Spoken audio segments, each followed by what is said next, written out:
Good wishes to all of you. History of Medieval India, Chapter 14, The Deccan and South India up to 1656 audiobook. We have mentioned in an earlier chapter the following the breakup of the Bahmani kingdom, three powerful states, Ahmednagar, Bijapur, and Golconda, emerged on the scene and that they combined to crush Vijayanagara at the Battle of Banihati near Talikota in 1565. After the victory, the Deccani states resumed their old ways. Both Ahmednagar and Bijapur claimed Sholapur, which was a rich and fertile tract. Neither wars nor marriage alliances between them two could resolve the issue.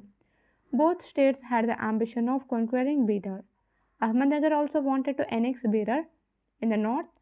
In fact, as the descendants of the old Bahmani rulers, the Nizam Shahis claimed a superior, if not a hegemonistic position in the Deccan. The territorial claims were contested not only by Bijapur but also by the rulers of Gujarat who had tried eyes on the rich Konkan area. In addition to Berar, the Gujarat rulers actively aided Berar against Ahmednagar and even engaged in war against Ahmednagar to ensure that the existing balance of power in the Deccan was not upset. Bijapur and Golconda clashed over the possession of Naldurga. Naldurg. The Mughal conquest of Gujarat in 1572 created a new situation. The conquest of Gujarat could have been a prelude to the Mughal conquest of the Deccan. But Akbar was busy elsewhere and did not want at the stage to interfere in Deccan affairs. Ahmednagar took advantage of the situation to annex Berar. In fact, Ahmednagar and Bijapur came to an agreement whereby Bijapur was left free to expand its dominance in the south at the expense of Vijayanagara. While Ahmednagar overran Berar, Golconda too was interested in extending its territories at the coast of Vijayanagara, which was divided into small Nayakhoods. All the Deccani states were the expansionists. Another feature of the situation was the growing importance of the Marathas in the affairs of the Deccan. As we have seen, the Maratha troops had always been employed as loose auxiliaries or bargers, usually called bargis, in the Bahmani kingdom. The revenue affairs at the local level were in the hands of the Deccani Brahmans. Some of the old Maratha families which rose in the service of the Bahmani rulers and held mansabs and jagirs from them were the more Nimbhalkar, Ghatis, etc. Most of them were powerful zamindars or deshmukhs as they were called in the Deccan. However, unlike the Rajputs, none of them was an independent ruler or ruled over a large kingdom. Secondly, they were not the leaders of clans on whose backing and support they could depend. Hence, many of the Maratha Sardars appeared to be military adventurers who were prepared to shift their loyalty according to the prevailing wind. Nevertheless, the Marathas formed the backbone of the landed aristocracy of the Deccan and held a position similar to the one held by the Rajputs in large parts of North India. During the middle of the 16th century, the rulers of the Deccan states embarked upon a definite policy of winning over the Marathas to their side. The Maratha chiefs were accorded service and positions in all three leading states of the Deccan. Ibrahim Adil Shah of Bijapur, who ascended the throne in 1535, was the leading advocate of this policy. It is said that he entertained 30,000 Marathas auxiliaries, barges in his army, and showed great favor to the Marathas in the revenue system. He is supposed to have introduced Marathi in revenue accounts at all levels. Apart from increasing his favors to old families, a few other families, such as the Bonsales, who had the family name of Gorpade, and the Dapples or Chavans, etc., also rose to prominence in Bijapur as a result of this policy. Maharashtrian Brahmins were regularly used for diplomatic negotiations as well. Thus, the title of Peshwa was accorded to a Brahmin, Kankoji Narsi, by the rulers of Ahmednagar. Marathas played an important role in the state of Ahmednagar and Golconda as well. It will thus be seen that the policy of allying with local landed classes which were military minded had been initiated by the Deccan rulers even before such a policy was implemented by the Mughals under Akbar. Mughal advance towards the Deccan. It was logical to expect a Mughal advance towards the Deccan after the consolidation of the empire in North India. Although the Vindhyas divided the north and the south, they were not an insurmountable barrier. Travelers, merchandise pilgrims, and wandering saints had always passed between the north and south, making the two culturally one. Though each had its own distinctive cultural features, the conquest of the Deccan by the Tughlaqs and the improved communications between the north and the south had led to a strengthening of commercial and cultural relations between the two. After the decline of the Delhi Sultanate, many Sufi saints and persons in search of employment had migrated to the court of the Bahmani rulers. Politically, also, the north and south were not isolated. As we have seen, the rulers of Gujarat and Malwa in the west and Odisha in the east had been continually involved in the politics of South India. Hence, after the conquest of Malwa and Gujarat in the 1560s and early 1570s, the Mughals could hardly have kept themselves aloof from Deccan politics. In 1576, a Mughal army invaded Khandesh and compelled the ruler to submit. However, Arjun Mehta scored Akbar elsewhere for 12 years between 1586 and 1598. Akbar lived at Lahore, watching the northwestern situation. In the interval, affairs in the Deccan deteriorated. The Deccan was a seething cauldron of politics. War between the various Deccan states was a frequent occurrence.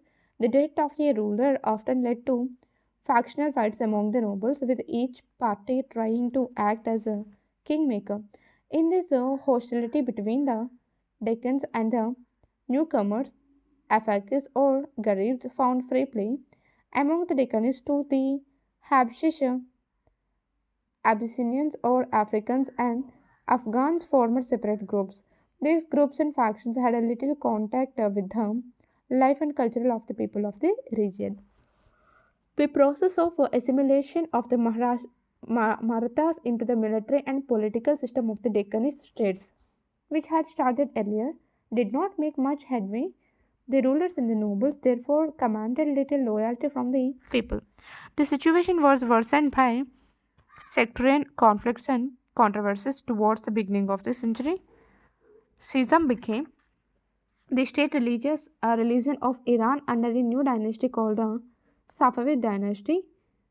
Sikhism had been a suppressor sect for a long time, and in the first flush of enthusiasm, the votaries of the new sect indulged in a good deal of persecution of their erstwhile opponents. As a result, members of many eminent families fled to India and sought shelter at the court of Akbar, who made no distinction between Shias and Sunnis. Some of the Deccani states, notably Golconda, adopted Sikhism as a state creed at the courts of Bijapur and Ahmednagar too. The city party was strong but was able to prevail only from time to time. This resulted in heightened party sacrifice. Mahadavi, Mahadhavi ideas had also spread widely in the Deccan. The Muslims believed that in every epoch, a man from the family of the Prophet will make an appearance and will strengthen the religion and help justice the triumph of just such a person was called a Mahdi. Although many Mahdis had appeared in different countries at different times, the end of the first millennium of Islam, which was due towards the end of the 16th century, had raised expectations throughout the Islamic world. In India, one Sayyid Muhammad, who was born at Janpur in the first half of the 15th century, proclaimed himself the Mahdi. Sayyid Muhammad travelled widely all over India and in the Islamic world and created great enthusiasm. He established his dairas, circles in different parts of the country, including the Deccan, where his ideas found a fertile soil. The orthodox elements were as bitterly opposite to Mahadvism as to schism, though there was no love lost between the two. It was in this context that Akbar had put forward the concept of sulkhul. He was afraid that the bitter sectarian rivalries prevailing in the Deccan states would spill over into the Mughal Empire. Akbar was also apprehensive of the growing power of the Portuguese. The Portuguese had been interfering in pilgrim traffic to Mecca, not sparing even the royal ladies in their territories. They carried out proselytizing activities which Akbar disliked. They were constantly trying to expand their positions on the mainland and had even tried to lay their hand on Surat, which was saved by the timely arrival of a Mughal commander. Akbar apparently felt that the coordination and pooling of the resources of the Deccan states under Mughal supervision would check, if not eliminate, the Portuguese danger. These were some of the factors which impelled Akbar to involve himself in Deccan affairs, conquest of Berar, Ahmednagar, and Kandesh. Akbar claimed sovereignty over the entire country. He was therefore keen that, like the Rajputs, the rulers of the Deccani states should acknowledge his sovereignty. Ambassadors sent by him earlier suggesting that the Deccani states recognize his overlordship and be friends with him did not, however, produce any positive results. It was obvious that the Deccani states would not accept Mughal sovereignty till the Mughals were in a position to exert military pressure on them. In 1591, Akbar launched a diplomatic offensive. He sent embassies to all the Deccani states, inviting them to accept Mughal sovereignty. As might have been expected, none of the states accepted this demand, the only expectation being Kandesh, which was too near and exposed to the Mughals to resist. Burhan Nizam Shah, the ruler of Ahmednagar, was rude to the Mughal envoy. The others only made promises of a friendship. It seemed that Akbar was on the verge of making a definite move in the Deccan. The necessary opportunity was provided to him when factional fighting broke out among the Nizam Shahi nobles following the death of Burhan in 1595. There were four candidates for the throne, backed by different parties. The strongest claim was that of Bahadur, son of the deceased ruler Ibrahim Adil Shah too, the ruler of Bijapur, was inclined to support Bahadur's claim.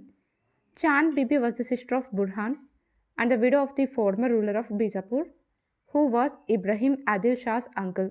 She was a remarkable woman and had virtually ruled Bijapur for almost 10 years when Ibrahim Adil Shah was a minor.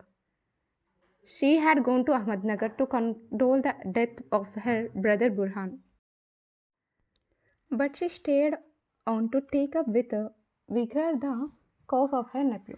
Bahadur, who was a minor, it was against this background that the leaders of the rival party, the Deccanians, invited the Mughals to intervene. The struggle which now began was really a struggle between Bijapur and the Mughals for the domination of Ahmednagar state. The Mughal invasion was led by Prince Murad, who was the governor of Gujarat, and by Abdur Rahim Khan I Khanan, the ruler of Kandesh, was asked to cooperate. Due to factional fights among the Ahmednagar nobles, the Mughals encountered little opposition till they reached the capital, Ahmednagar. Chand Bibi shut herself up in the fort with the boy king Bahadur. After a close siege of 4 months, in which Chand Bibi played a valiant role, the two sides came to an agreement. They agreed to send a bearer to the Mughals in return for their recognition of the claim of Bahadur. Mughal sovereignty was also recognized. This was in 1596. The Mughal annexation of a bearer alarmed the Deccan states. They felt not without reason that bearer would give the Mughals a permanent foothold in the Deccan, which could be enlarged upon at any time. Hence, they sided with Ahmednagar and created obstacles in the way of the Mughals taking possession of Berar. Soon, a combined force of Bijapur, Golconda, and Ahmednagar, led by a Bijapur commander, invaded Berar in strength in a hard fought battle in 1597. The Mughals defeated a Deccani force three times their number. The Bijapuri and Golconda forces now withdrew, leaving Chand Bibi alone to face the situation. Although Chand Bibi was in favor of observing the Treaty of 1596, she could not stop the harassing attacks on the Mughals invaded by her nobles. This resulted in a second Mughal siege of Ahmednagar. In the absence of any help from any quarter, Chand Bibi opened negotiations with the Mughals. She was, however, accused of treachery by a hostile faction and murdered. Thus ended the life of one of the most romantic figures in Deccani politics. The Mughals now assaulted and captured Ahmednagar. The boy king Bahadur was sent to the fortress of Gwalior. Balghat too was added to the empire and a Mughal garrison was stationed at Ahmednagar. This was in 1600. The fall of Ahmednagar fort and city and the capture of Bahadur Nizam Shah did not solve Akbar's problems in the Deccan. There was now no Nizam Shahi prince or noble with the sufficient standing to negotiate with.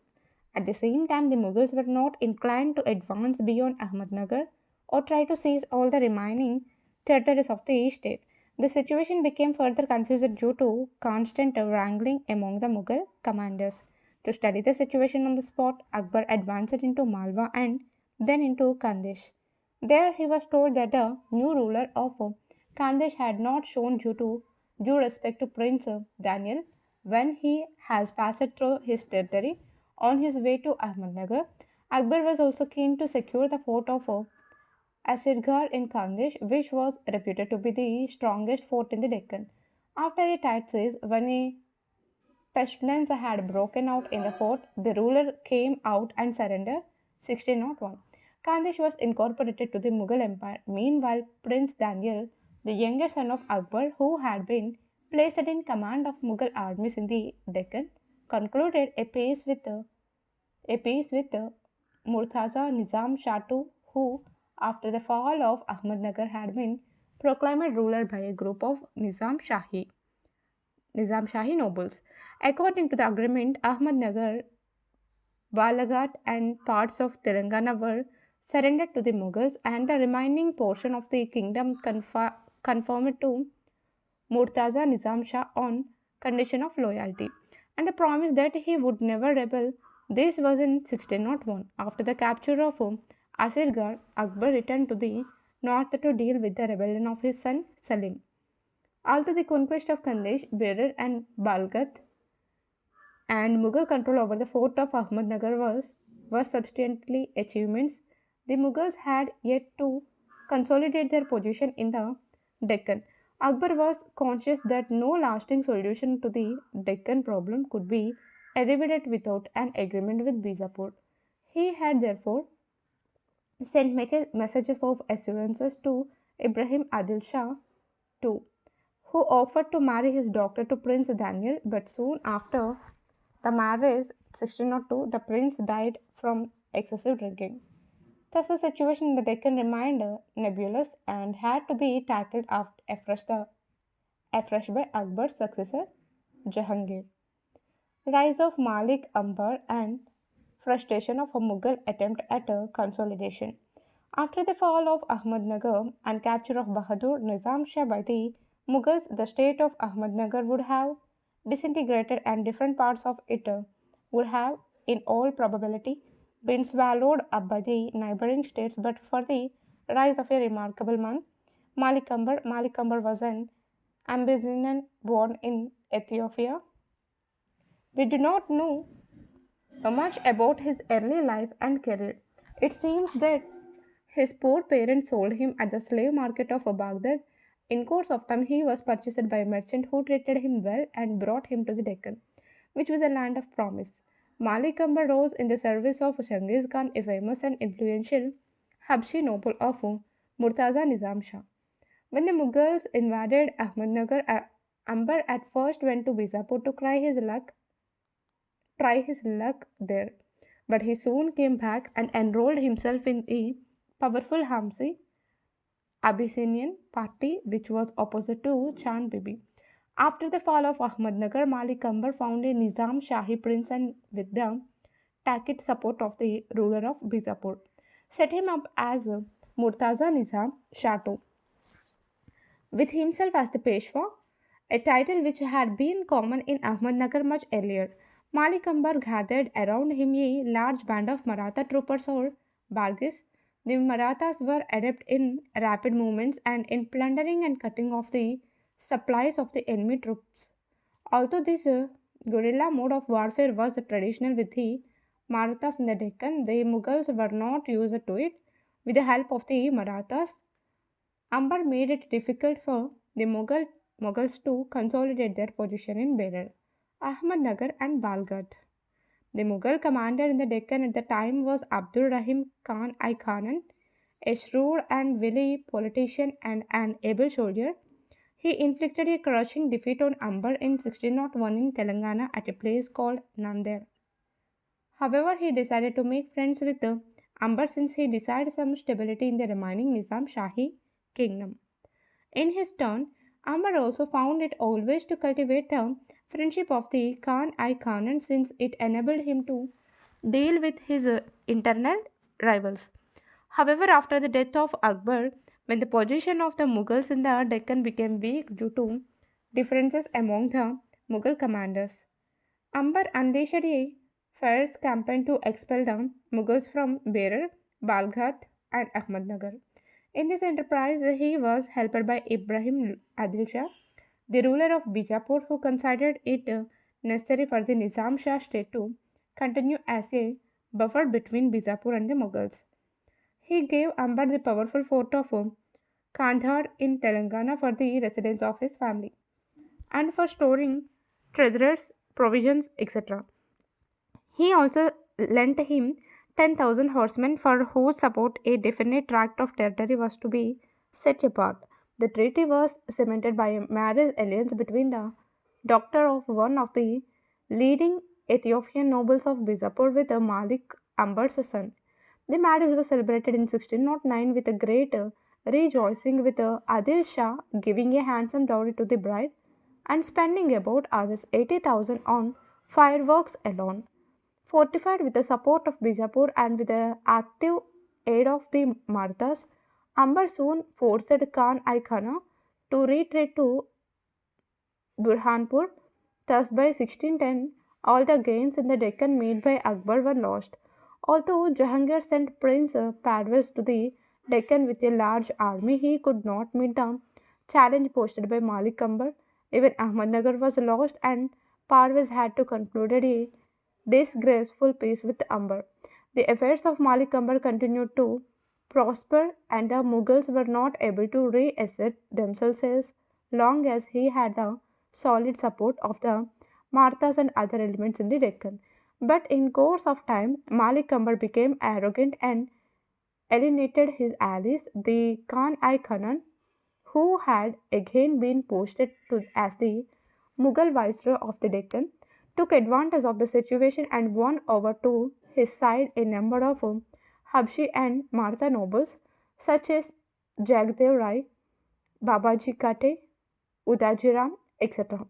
Jahangir himself was well aware of the value of the Marathas, for he observed in his memoirs that the Marathas are a hardy lot and are the center of resistance in that country. With the help of the Maratha Sardars, Khan I Khanan inflicted a crushing defeat on the combined forces of Ahmednagar, Bijapur, and Golconda in 1616. The Mughals occupied the new Nizam Shahi capital, Kirki, and burnt all its buildings before they left. This defeat shook the Deccani elegance against the Mughals. However, Amber continued his resistance. To carry forward Khanan's victory, Jahangir sent a grand army under his son Prince Khurram, later Shah Jahan, and himself moved to Mandu to support the prince. 1618. Faced with this threat, Amber had no option but to submit. It is significant, however, that in the treaty Jahangir did not try to enlarge the conquest made by Akbar in the Deccan. This was not due to any military weaknesses on the part of Jahangir. as has been sometimes imagined, but due to deliberate policy.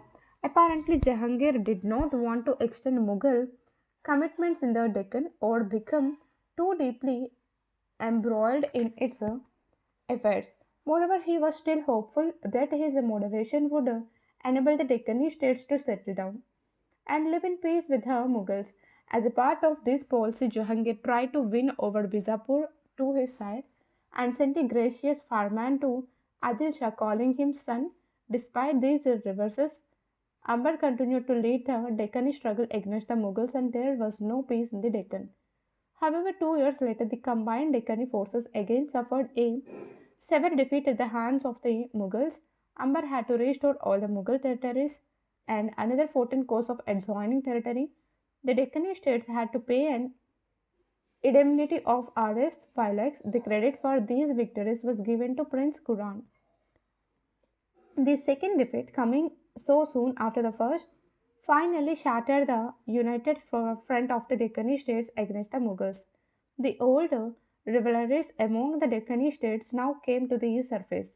Amber conducted a series of campaigns against Bijapur for the recovery of Sholpur, which was a bone of contention between the two states. By a rapid movement, Amber reached the Bijapur capital, burned the new capital of Naurazpur, built by Ibrahim Adil Shah, and forced him to flee for shelter to the fort. This might be regarded as the climax of Amber's power. Although Amber showed remarkable military skill, energy, and determination, his achievements were short lived due to his inability or unwillingness to come to terms with the Mughals. The chief significance of the rise of Amber, however, it is that it represented a clear recognition of the importance of the Marathas in Deccani affairs. The success of the Marathas under the leadership of Malik Amber gave them confidence, which enabled them to play an independent role later on. Malik Amber tried to improve the administration of the Nizam Shahi state by introducing Todar Mai's system of land revenue. He abolished the old system of giving land on contact ijara, which was rhinos for the peasants, and adopted the Jabdi system. After 1622, when the Deccan was in turmoil due to the rebellion of Prince Khurram against Jahangir, Malik Ambar was able to recover once again many of the old territories which had been ceded to the Mughals. Jahangir's attempt at consolidating the Mughal position in the Deccan was thus frustrated. However, the long term benefits gained by Ahmednagar by reopening the dispute with the Mughals may be considered doubtful. It led to Shah Jahan deciding that he had no alternative but to extinguish Ahmednagar as an independent state. Malik Ambar breathed his last in 1626 at the ripe age of 80. But the bitter fruits of his legacy had to be repeated by his successors. Extension of Ahmednagar and acceptance of Mughals guarantee by Bijapur and Golconda. Shah Jahan ascended the throne in 1628, having commanded two expeditions to the Deccan as a prince and spent a considerable period in the Deccan during his rebellion against his father. Shah Jahan had a great deal of experience and personal knowledge of the Deccan and its politics. Shah Jahan's first concern as a ruler was to recover the territories in the Deccan which had been lost to the Nizam Shahi ruler. For that purpose, he deputed an old and experienced noble, Khan I Jahan Lodi. However, Khan I Jahan Lodi failed in the enterprise and was recalled to the court. Shortly afterwards, he rebelled and joined the Nizam Shah, who deputed him to expel the Mughals from the remaining portions of Berar and Balghat. Giving asylum to a leading Mughal noble in this manner was a challenge which Shah Jahan could not ignore. It was clear that even after Malik Ambar's death, his policy of refusing to recognize the Mughal position in Berar and Balghat was being continued by the Nizam Shahi ruler. Shah Jahan therefore came to the conclusion that there could be no peace for the Mughals in the Deccan as long as Ahmednagar continued as an independent state. This was a major departure from the policy which had been followed by Akbar and Jahangir. However, Shah Jahan was not keen to extend Mughal territories in the Deccan beyond what was absolutely necessary. He therefore wrote to the Bijapur ruler offering to cede to him roughly one third of the Ahmadnagar state if he would cooperate with the Mughals in the projected campaign against Ahmadnagar. This was a shrewd move on the part of Shah Jahan to isolate Ahmadnagar diplomatically and militarily. He also sent feelers to the various Martha Sardars to join Mughal service. At first, Shah Jahan was successful in his overtures. Malik Ambar had defeated and killed some prominent Bijapuri nobles during his campaigns.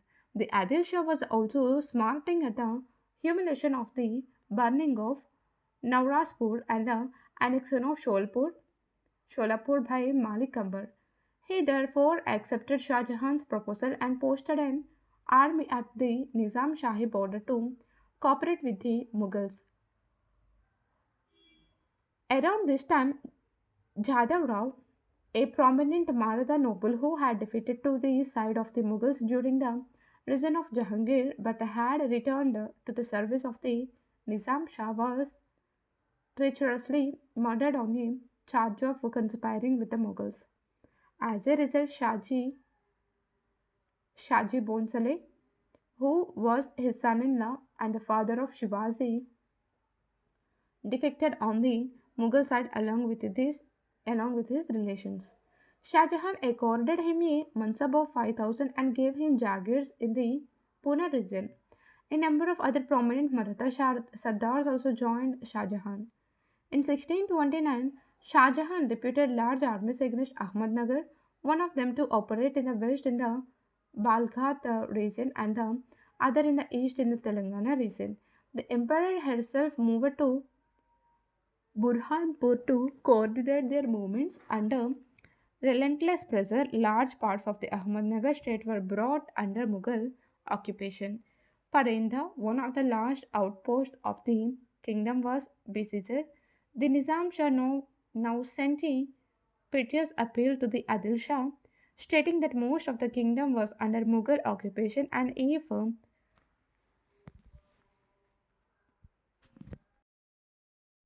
Parinda felt it would mean the end of the Nizam Shahi dynasty, after which he warned would come the turn of Bijapur. A strong group at the Bijapur court had been uneasy at the steady Mughal advance in Ahmednagar. In fact, the Bijapuri forces at the border had merely watched the situation, taking no active part in the Mughal operations. The Mughals, on their part, had refused to hand over to the Adil Shah the areas allotted to him under the agreement. As a result, the Adil Shah changed his mind and decided to help the Nizam Shah, who agreed to return Sholapur to him. This turn in the political situation compelled the Mughals to raise the siege of Parinda and to retreat. However, the internal situation in Ahmadnagar now turned in favor of the Mughals. Fath Khan, the son of Malik Ambar, had recently been appointed Peshwa by the Nizam Shah in the hope that he would be able to induce Shah Jahan to make peace. Instead, Fath Khan opened secret negotiations with Shah Jahan and, at his instance, murdered the Nizam Shah and put a puppet on the throne. He also read the Kutbah and struck the Sikha in the name of the Mughal emperor. As a reward, Fath Khan was taken into Mughal service and the Jagir around Pune previously allotted to Shahji was transferred to him. As a result, Shahji defected from the Mughal side. These events took place in 1632. After Fath Khan surrendered, Shah Jahan appointed Mahabhat Khan as Mughal viceroy of the Deccan and returned to Agra. Mahabhat Khan faced with the combined opposition of Bijapur and the local Nizam Shahi nobles, including Shahji, found himself in a very difficult situation. Parinda surrendered to Bijapur. Bijapur made a strong bid for the fort of Daulatabad as well, offering a large sum of money to Fath Khan for surrendering the fort. Elsewhere also, the Mughals found it difficult to hold on to their positions. It will thus be seen that the Mughals and Bijapur were in reality engaged in a contest to divide between themselves the prostrate body of Ahmadnagar. The Adil Shah sent a large army under Randhaula Khan and Murari Pandit for the surrender of Daulatabad and for provisioning it a garrison. Shahji also was enrolled in Bijapur service to harass the Mughals and cut off their supplies, but the combined operations of the Bijapur forces and Shahji were of no avail. Mahabad Khan closely invested Daulatabad and forced the garrison to surrender. 1633, the Nizam Shah was sent to prison in Gwalior. This marked the end of the Nizam Shahi dynasty. However, even this did not solve the problems facing the Mughals following the example of Malik Amber. Shahji found a Nizam Shahi prince and raised him as a ruler. The Adil Shah sent a force of 7,000 to 8,000 horsemen to aid Shahji and induced many of the Nizam Shahi nobles to surrender their forts to Shahji. Many disbanded Nizam Shahi soldiers joined Shahji, whose force swelled to 20,000 horses. With this, he harassed the Mughals and took control of large portions of the Ahmednagar state. Shah Jahan now decided to give personal attention to the problems of the Deccan. He realized that the crux of the situation was the attitude of Bijapur. He therefore deputed a large army to invade Bijapur and also sent feelers to the Adil Shah, offering to revive the earlier accord to divide the territory of Ahmednagar between Bijapur and the Mughals. The policy of the stick and the carrot and the advance of Shah Jahan to the Deccan brought about another change in Bijapur politics. The leaders of the anti-Mughal group, including Murari Pandit, were displaced and killed, and a new treaty or Ahda Ahdanama was entered into with Shah Jahan. According to this treaty, the Adil Shah agreed to recognize Mughal suzerainty, to pay an indemnity of 20 lakhs of rupees and not to interfere in the affairs of Golconda, which was brought under Mughal protection. Any quarrel between Bijapur and Golconda was in the future to be referred to the Mughal emperor for his arbitration. The Adil Shah agreed to cooperate with the Mughals to reduce Shahji to submission, and if he agreed to join Bijapur service, to depute him in the south, away from the Mughal frontier. In turn of these territory worth about 20 lakh huns, about 80 lakh rupees annually belonging to Ahmednagar was ceded to Bijapur. Shah Jahan also sent to Adil Shah a solemn foreman imprisoned with a mark of the emperor's palm that the terms of this treaty would never be violated. Shah Jahan completed the settlement of the Deccan by entering into a treaty with Golconda as well. The ruler agreed to include the name of Shah Jahan in the Qutbah and to exclude the name of the Iranian emperor from it. The Qutb Shah was to be loyal to the emperor. The annual tribute of 4 lakh huns, which Golconda was previously paying to Bijapur, was remitted. Instead, it was required to pay 2 lakh huns annually to the Mughal emperor in return for his protection. The treaties of 1636 with Bijapur and Golconda were statesmanlike. In effect, they enabled Shah Jahan to realize the ultimate objections of Akbar. The sovereignty of the Mughal emperor was now accepted over the length and breadth of the country. Peace with the Mughals enabled the Deccan states to expand their territories towards the south. In the decade following the treaties of 1636, Bijapur and Golconda overran the rich and fertile Karnataka area from the river Krishna to Tanjore and beyond. This area was ruled over by a number of petty principalities, many of them, such as the Naikas of Tanjore, Jinji, and Madurai, owned nominal allegiance to the royal, the former ruler of Vijayanagara. A series of campaigns were conducted by Bijapur and Golconda against these states. With the help of Shah Jahan, they agreed to divide the territories and the spoils gained by their armies in the proportion of 2 by 3 to Bijapur and 1 by 3 to Golconda. Despite frequent quarrels between the two, the task of conquest went ahead. Thus, in a short span of time, the territories of these two states were more than doubled and they reached the climax of their power and prosperity. Had the rulers been able to consolidate their hold over the areas they had conquered, the Deccan would have seen a long era of peace. However, rapid expansion weakened whatever internal cohesion these states had. Ambitious nobles such as Shahji and his son Shivaji in Bijapur and Mir Jumla, the leading noble in Golconda, started carving out spheres of influence for themselves. The Mughals too found that the balance of power in the Deccan had been upset and demanded a price for their benevolent neutrality during the expansionist phase of these states. These developments came to a head in 1656 following the death of Muhammad Adil Shah and the arrival of Aurangzeb as the Mughal viceroy of the Deccan. These developments will be dealt with in a subsequent chapter. Cultural contribution of the Deccan states. The Deccani states had a number of cultural contributions to their credit. Ali Adil Shah, the 1580, loved to hold discussions with Hindu and Muslim saints and was called a Sufi. He invited Catholic missionaries in his court even before Akbar had done so. He had an excellent library to which he appointed the well known Sanskrit scholar Vaman Pandit. Patronage of Sanskrit and Marathi was continued by his successors.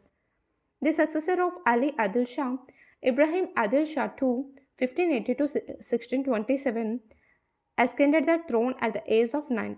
He was very solicitous to the poor and had the title of Abla Baba or friend of the poor. He was deeply interested in music and composed a book called Kitab I Nawras, in which songs were set to various musical modes or ragas. He built a new capital, Nauraspur, in which a large number of musicians were invited to settle. In his songs, he freely invoked the goddess of music and learning, Saraswati. Due to his broad approach, he came to be called Jagat Guru. He accorded patronage to all, including Hindu saints and temples. This included grants to Pandharpur, the center of the worship of Vithoba, which became the center of the Bhakti movement in Maharashtra. The broad, tolerant policy followed by Ibrahim Adil Shah II was continued under his successors. The important role played by Maratha families in the service of the Ahmadiyya state has already been mentioned. The Qutub Shahs too utilized the services of both Hindus and Muslims for military, administrative, and diplomatic purposes. Under Ibrahim Qutub Shah, the 1518, Murhari Rao rose to the position of Peshwa in the kingdom, a position which was second only to that of Mir Jumla or Wazir.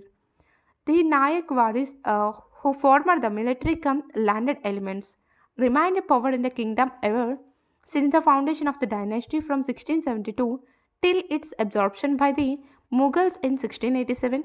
The administrative and military affairs of the state were dominated by the brothers Madanna and Akanna. Golconda was the intellectual resort of literary men. Sultan Muhammad Quli Qutb Shah, a contemporary of Akbar, was very fond of literature and architecture. The Sultan was not only a great patron of art and literature, but was also a poet of no mean order. He wrote in Dakini Urdu, Persian, and Telugu and has left an extensive divan or collection. He was the first to introduce a secular note in poetry. Apart from the praise of God and the Prophet, he wrote about nature, love, and the social life of his day. The growth of Urdu in its Dakini form was a significant development during the period. The successors of Muhammad Quli Qutb Shah and many other poets and writers of the time adopted Urdu as a literary language. In addition to Persian, these writers drew on Hindi and Telugu for forms, idioms, and themes, as well as vocabulary. Urdu was patronized at the Bijapuri court also. The poet laureate Nusrati, who flourished during the middle of the 17th century, wrote a romantic tale about Prince Manohar, ruler of Kanak Nagar and Madhumalati from the Deccan. Urdu came to North India in the 18th century. In the field of architecture, Muhammad Quli Qutb Shah constructed many buildings, the most famous of which is the Charminar, completed in 1591 to 92. It stood at the center of the new city of Hyderabad founded by Muhammad Quli Qutb Shah. It has four lofty arches facing the four directions. Its chief beauty are the four minarets, which are four storied and are 48 meters high. The double screen of arches has fine carvings. The rulers of Bijapur consistently maintained a high standard and impeccable taste in architecture. The most famous Bijapuri buildings of the period are the Ibrahim Rauza and the Gol Gumbaz.